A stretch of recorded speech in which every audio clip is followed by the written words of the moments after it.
யாதும் உரே யாவரும் கேடீர்.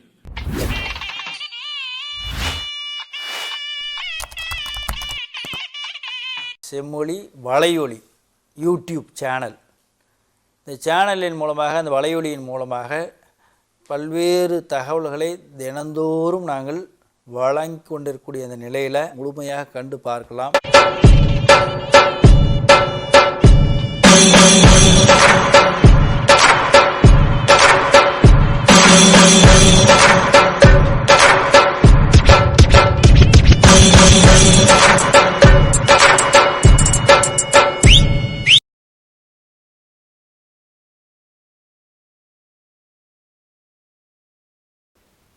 Nachinarkiniyar is well within his rights as an interpreter when he brings the word nallur of the 18th line to the 7th line and explains that the elders at the command of the chieftain went out and heard the verbal woman.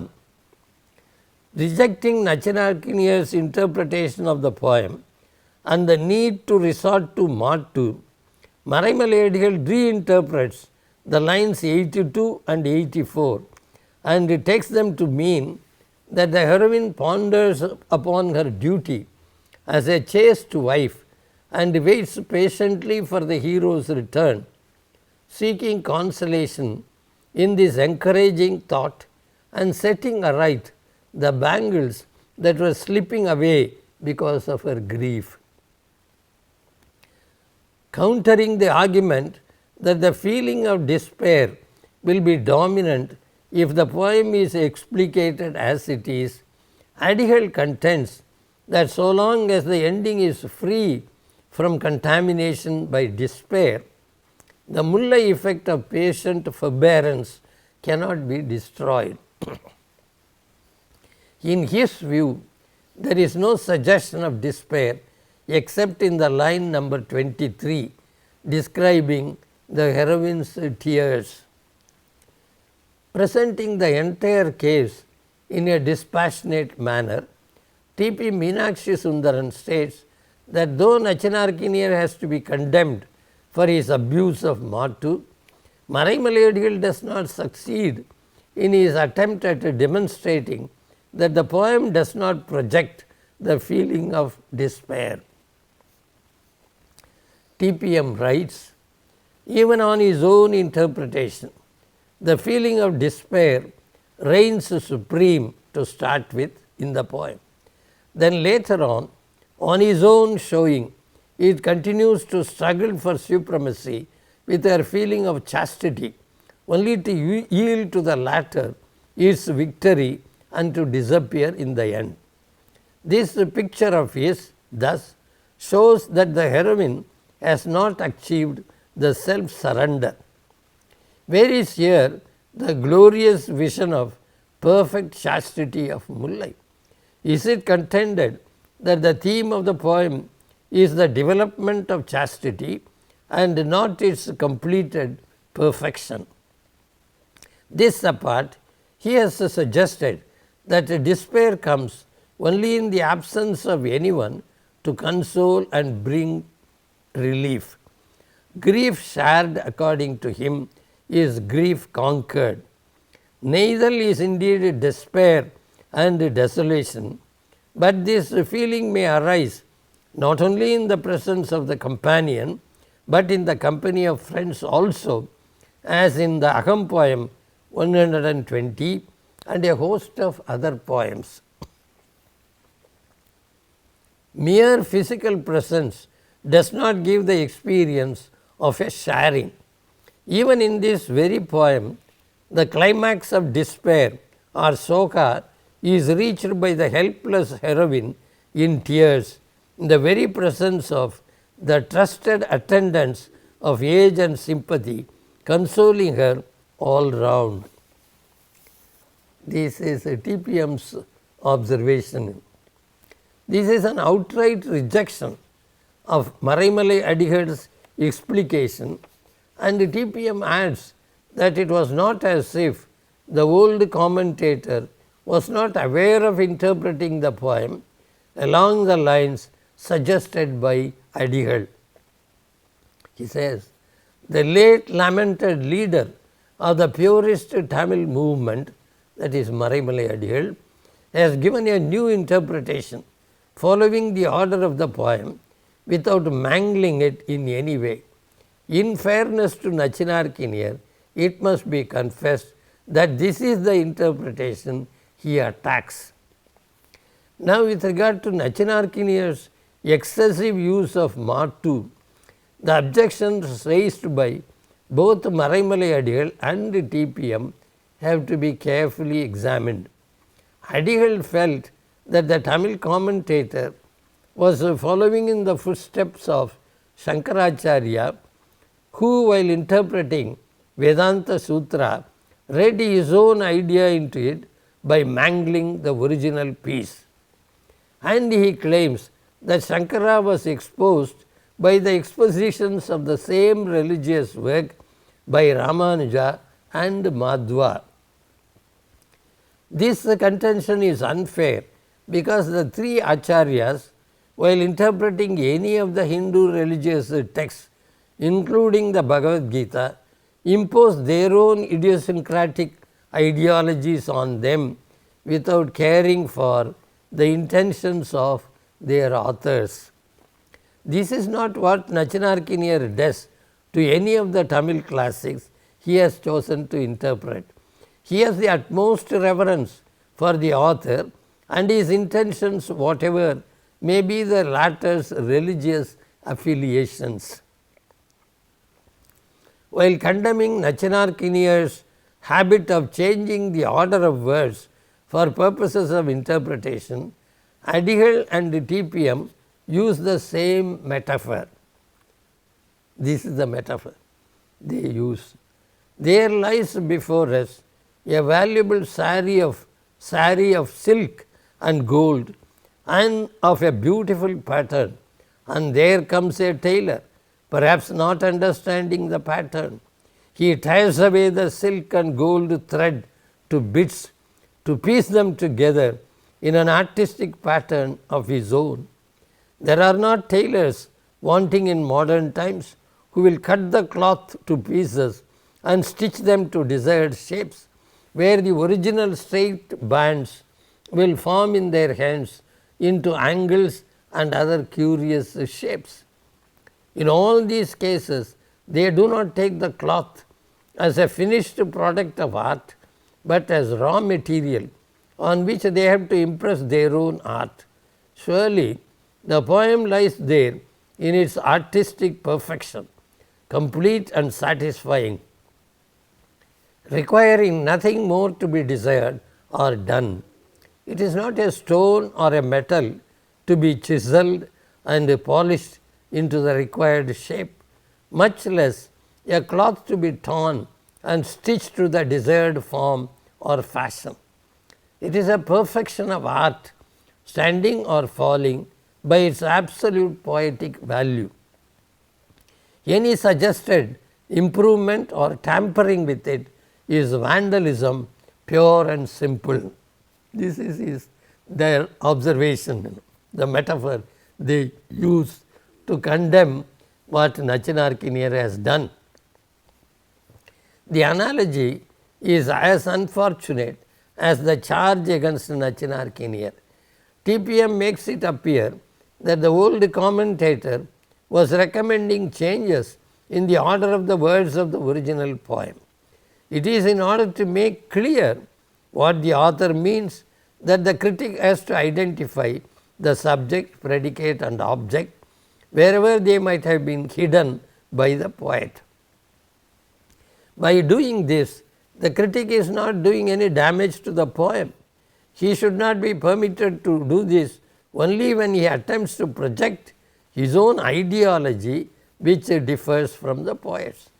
Even in the case of the one religious text, Chindamani, which Nachinarkiniyar has interpreted, it is well known that the authorities on Jainism have accepted that he has done full justice to Jain principles and practices.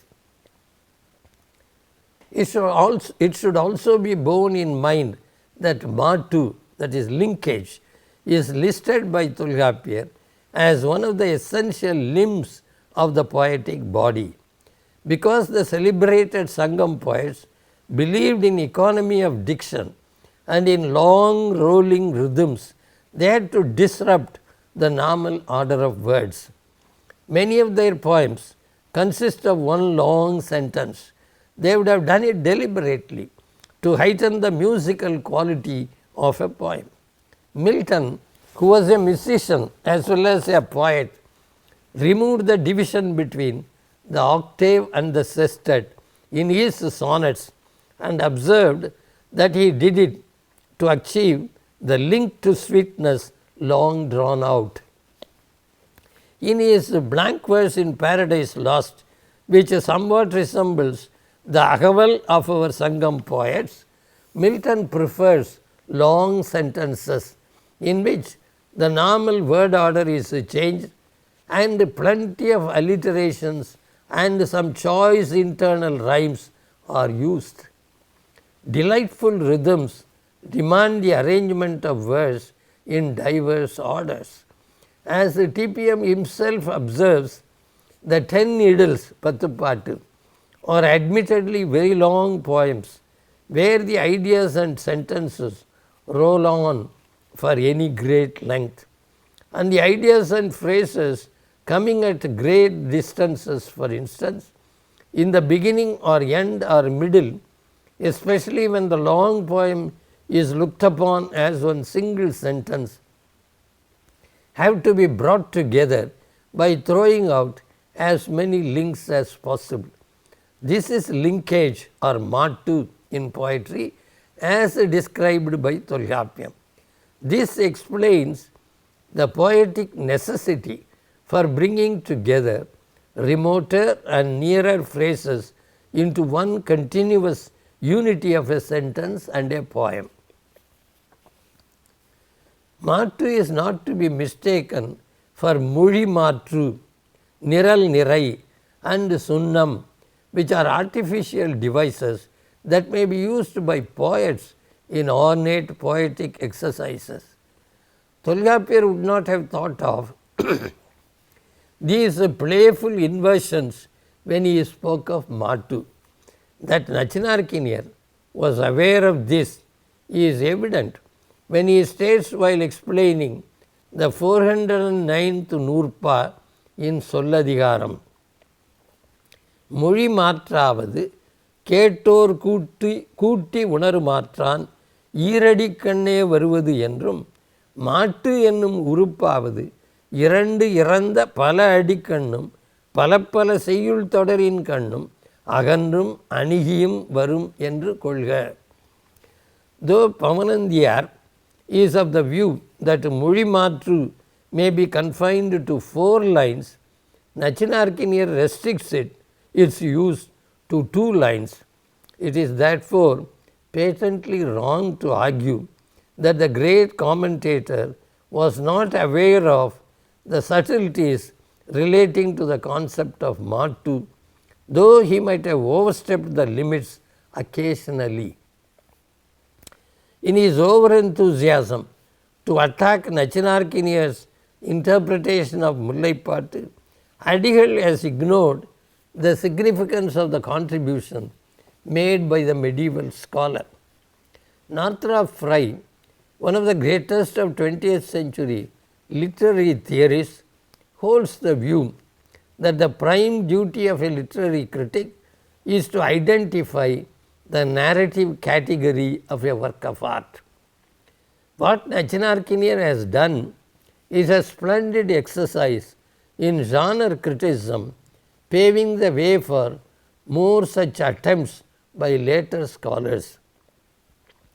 The seeds of genre criticism were sown by Nachinarkiniyar in his study of Nedunalvadai also. Before beginning his learned exposition of the poem, he starts discussing its Thinai and Thurai. The identity of the hero of an Aham poem should not be revealed, but the author of Nedunalvadai has consciously or unconsciously indicated that the hero is a Pandya king. When he mentions the totem flower of the Pandya dynasty in the line Vembuthalai Yatta Nonkal Yakham, Vembuthalai Yatta Nonkal Yakham, Nachinarkiniyar therefore takes it to be a Purathinai poem. Some of the statements that he makes in the course of the analysis admit the possibility of more than one Thinai and one Thurai for the poem. About Nedunalvadai he says, Palaikku Puranaga Kuriya Vagaithanayai Adanul Kudir Pasaraye Aitru Amma Ketpayaga Igdu இவள் வருத்தம் மிகுதி தீர வேண்டி கொற்றவையை நோக்கி பரவுகின்றவள் கூற்றாயிற்று. கேட்பாயாக என்றது கொற்றவை நோக்கி. இப்பாட்டு தலையாலங்கானத்து செருவென்ற நெடுஞ்செழியன் மண் ஆசையால் சென்று பொறுதலின் இப்போர் வஞ்சியாகலின் வஞ்சிக்கு கொற்றவை நிலை உண்மையின் கொற்றவையை வெற்றி பொருட்டு பரவுதல் கூறினார். அது பாலைத்திணைக்கு ஏற்றலின்.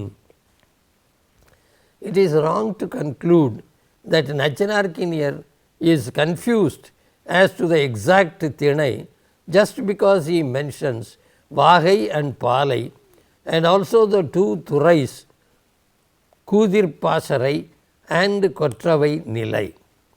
What is remarkable is that the category of the poem is brought in for discussion by him. What is more remarkable is that without asserting his conclusion, he leaves the debate open. Another grave charge levelled against him is that he needlessly introduces the ideas relating to Varnashrama Dharma, the caste system, and the rituals, customs and practices peculiar to the Vedic Brahmins in his interpretation of Tolgapyam and the Sangam classics to which they were alien.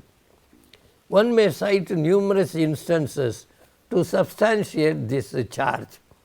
In Agathinai Iyal of Tolgapyam, one of the Nurpas states, Yeval Marabin, Yenorum Uriyar, Agiya Nilaimai, Avarum Annar. Nachinarkiniyar seizes upon the opportunity to stress the Brahmin superiority as claimed in the laws of Manu and other such Sanskrit texts. He says, Veda Nulul Kuriya Ilakkanandane Pirarai Yevikolum Thozhil Tamakku Uladagiya Tanmayai Udaya Andanar Arasar Vanigarum அம்மூவரைப் போல பிறரை ஏவிக்கொள்ளும் தன்மையராகிய குறுநில மன்னரும் அரசரால் சிறப்பு பெற்றோரும் நால்வகை வருணம் என்று எண்ணிய வகையினாலே ஒழிந்து நின்ற வேளாளரும் உரிப்பொருள் தலைவர் ஆவதற்கு உரியர் என்றவாறு. The caste system was unknown to the Tamil society of the Sangam period, but the commentator can effortlessly identify the caste of the hero and heroine of a Sangam poem. The protagonists of the Kurundagai piece number 166 are, according to Nachinarkiniyar, Brahmins. He is absolutely certain about the castes of some of the heroes and heroines of Kalitogai poems too. The social hierarchy advocated by the laws of Manu is thrust upon the Sangam society wherever possible by Nachinarkiniyar. The Kalaviyal Nurpa ஒத்த கிழவனும் கிழத்தியும் காண்ப மிக்கோனாயினும் கடிவரை இன்றே gets an explanation that would have baffled Tolgapiyar. He says, மிகுதலாவது குலம் கல்வி பிராயம் முதலியவற்றான் மிகுதல். எனவே அந்தணர் அரசர் முதலிய வருணத்து பெண் கோடர்கண் உயர்தலும் அரசர் முதலியோர் அம்முறை உயர்தலும் கொள்க. The பொருளியல் நூற்பா பரத்தை வாயில் நால்வர்க்கும் உரித்தே is again expounded to mean that a Brahmin can have more wives than the other three. Nachinarkiniyar says, அந்தணர்க்கு நால்வரும் அரசர்க்கு மூவரும் வணிகர்க்கு இருவருமாகிய தலைவியர் ஊடற்கு உரியர். The four states of varnashrama dharma called brahmacharyam, grahastham, vanaprastham and sannyasam are brought into the lives of the aham heroes and heroines. While interpreting Kalitohai poems, Nachinarkiniyar adds certain insidious observations. செல்வம் என்றது துறவரத்திற் சேரற்கு கற்ற கல்வியை, அது வானப்பிரத்தம். இல்லறம் நிகழ்த்தி வானப்பிரத்தம் நிகழ்த்துங்கால் உடன் உறைதலின் உடனுறை வாழ்க்கை என்றான். But the words in the poems do not warrant such explanations.